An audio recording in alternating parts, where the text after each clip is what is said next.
Swami Vivekanandaji, wow, yes. So why is his message still relevant? Well, first the question is, what is Swami Vivekanandaji's message? He had many messages, but the core of his message was stand up fearlessly and serve. Not fearlessly in a pathological, psychotic sort of way, but fearlessly as in the Dharma. We spoke last night about Dharma being that which protects. Well, Dharma protects us. Dharma is that which upholds and protects. So if I'm standing up for Dharma, if I'm protecting Dharma, Dharma will protect me. So stand up fearlessly. And stand up for, he spoke so much about a resurgence of India. And of course that was, 150 years ago. But the resurgence is even more needed today. And it's a resurgence of the traditional, the deep culture of India. When we talk about Sanskriti and Sanskaras, it's a resurgence of that. We've lost so much of our connection to that as we've gotten brainwashed and indoctrinated into believing that, the highest life, the best life, is a life in which I make as much money for myself as I possibly can, in which I've got the highest possible post, in which I've got the biggest possible house. But it's a resurgence of our culture that says abundance is not building a mansion while others live in shacks.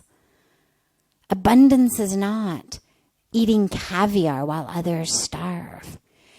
It's a resurgence of the real deep connection to this culture, to the heritage, to the land, to these ancient yet timeless teachings and truths that say your abundance,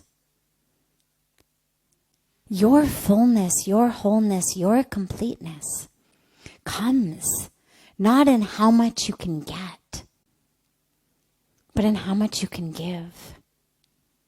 Not in how much you can acquire and attain, but in how much you can serve. Stand up for that.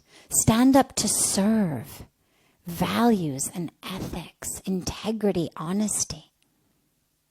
This is what our world needs today so desperately. If ever we needed real light, real fearlessness in having integrity, in living with integrity, in valuing values rather than valuing valuables.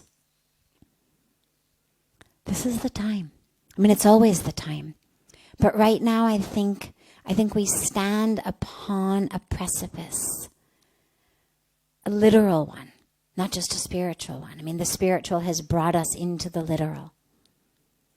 In which, if we don't wake up, because of course in order to stand up you have to wake up. He didn't mean sleepwalk.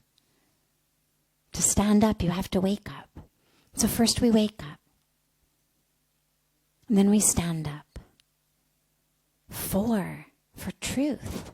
For our connection with the world, for this beautiful, beautiful teaching of Vasudev Kutumbakam, which means the world is a family, which means that how I live, what I speak, what I eat, what I buy, what I wear, the choices I make are ones not only for me, but they're ones whose ripples move throughout the entire world.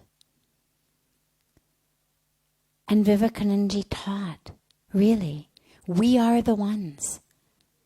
We are the ones we are waiting for. And the youth particularly. Not the next generation, but the now generation. And India today is about 65% youth, which means almost anything and everything that we think is wrong in the world, that we'd like to fix in the world, we actually have that power.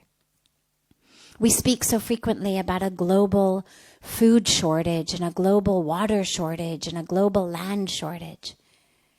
But we actually don't have any of those. Yes, there are people dying of starvation, tens of thousands of them. People dying due to lack of clean water. People dying due to lack of fertile land. But that's not because there's a shortage of the food or the water or the land. It's because there's a shortage of consciousness.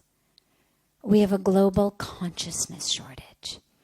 And what Swami Vivekanandaji emphasized was wake up, stand up, fully conscious of who you are,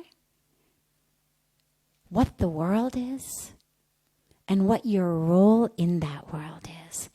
And when we stand up with that, then not only is there a resurgence of values, of culture, of all of that, but there's actually a resurgence of self.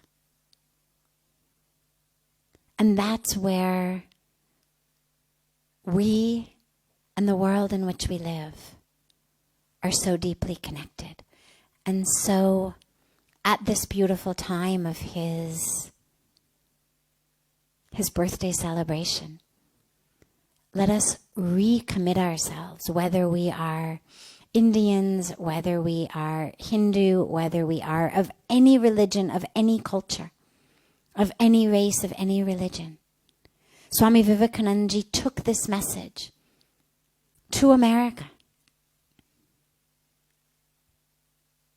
Stood in Chicago, spoke to the people of America, whom he addressed as my sisters and brothers of America, because the message is universal. It's not about Hinduism, it's not about India. That culture is a universal culture, and it requires every one of us to wake up and to stand up. And when we do that fearlessly, in protection of Dharma that then protects us, then we are reawakened, a resurgence of the self, which of course leads to a resurgence not only in the country, but a resurgence of light, of truth, of oneness, of peace in our whole world.